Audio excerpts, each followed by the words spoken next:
This is your vocabulary video for the Yellow River Valley. Let's begin. Your first vocabulary term is Yellow River Valley.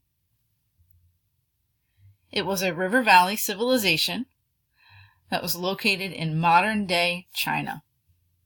So if we look at this slightly blurry world map, this area that I'm highlighting with the cursor is the Yellow River Valley and where it was located. Also on this map, you can see where the Indus River Valley is located, where Mesopotamia was located, and where the Nile River Valley was located.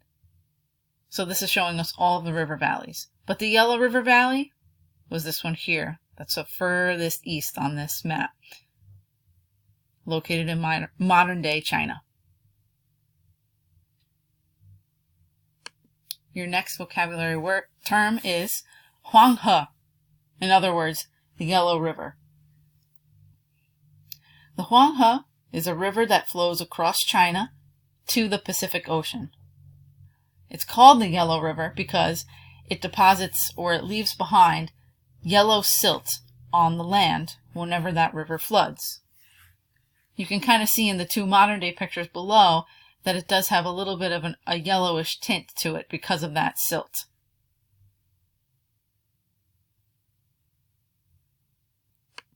What is silt, you may ask? I'll tell you. Silt is a very fine sand that is left behind after a flood. Silt is actually really good for farmland. It helps, when it's left behind, it makes the soil more fertile, helps create good farmland for growing crops.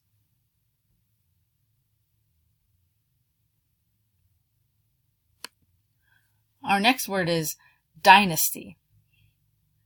A dynasty is a series of leaders from the same family. A dynasty lasts a long time.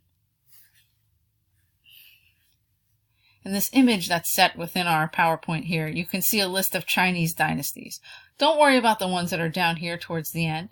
The point is, I want you to see that for each of these dynasties, the names represents a family. The Zhao dynasty, the Qin dynasty, the Han dynasty, those are all family names. And within that time period listed to the right side here, that's how long the dynasty lasted. That's how long they passed authority and power from family member to family member, father to son usually, father to son, father to son.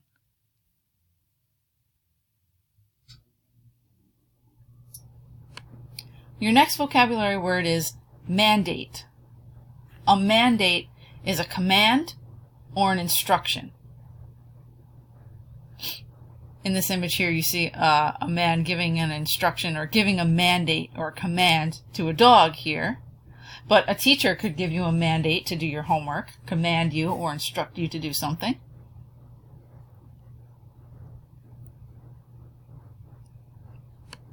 In ancient China, in the Yellow River Valley civilization, we use the word mandate in this context. Your next vocabulary word is mandate of heaven. The mandate of heaven was a command for a king to rule that was given by God. In other words, how did a Chinese emperor decide that it was their turn to rule? Well, they would claim that God, or heaven, in other words, gave a command to them to rule.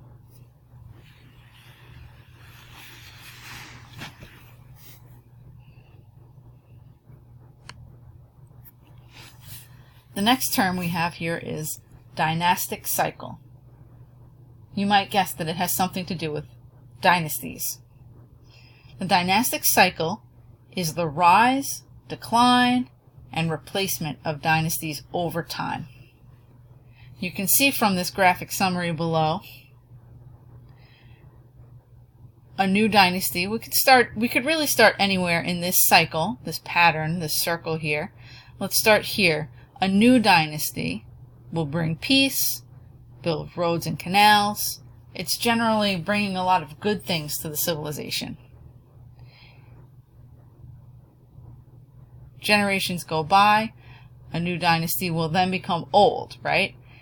It over time decides to tax people too much, or stop protecting people, or treating people unfairly. So that one dynasty that at one time was bringing lots of good things, over time starts to do some unpopular things. It is seen then by the people in China that the old dynasty loses the mandate of heaven, meaning they lose that command by God to be rulers. And then you add on to that other problems like floods, earthquakes, revolts. More bad things pile on top of what that dynasty is doing. And another dynasty, another ruling family could come in and conquer the old one and become the new ruling dynasty. And then the cycle repeats itself over and over again. And it could take years. This cycle, once around the cycle, can take many years, many generations, before a new dynasty or a new ruling family comes into power.